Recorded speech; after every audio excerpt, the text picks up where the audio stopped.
bonjour à tous. Alors moi c'est Igal Ben David, professeur en gestion des opérations et en TI à l'École des sciences de la gestion. Je suis spécialisé dans ce qu'on appelle l'Internet des objets. Je travaille en fait sur la capture du monde réel. On prend toutes les données qui arrivent du monde physique et on va traduire ces données en intelligence d'affaires. En gros, c'est un petit peu ça. L'application de ce qu'on est en train de développer, il n'y a pas une application spécifique.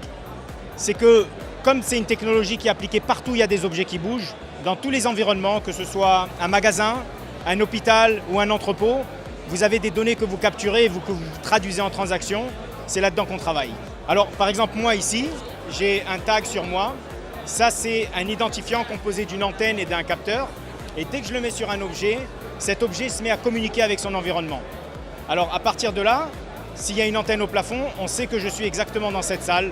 Et si vous aviez un identifiant comme ça, on saurait qu'on est à proximité.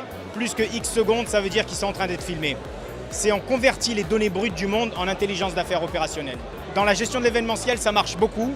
Par exemple, d'ailleurs, ça se fait. Il y a une compagnie qui s'appelle Connect & Go, qu'on connaît bien, avec qui on travaille, qui utilise ces technologies-là pour détecter les gens à l'entrée, à la sortie, pour les paiements automatisés.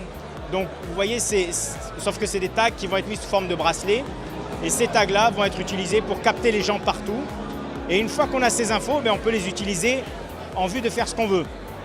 Mettre à jour votre site Facebook automatiquement si vous voulez, mais aussi pour contrôler les goulots et automatiser les transactions.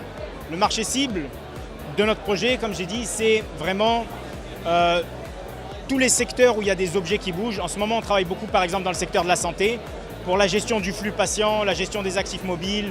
Voilà, c'est des exemples.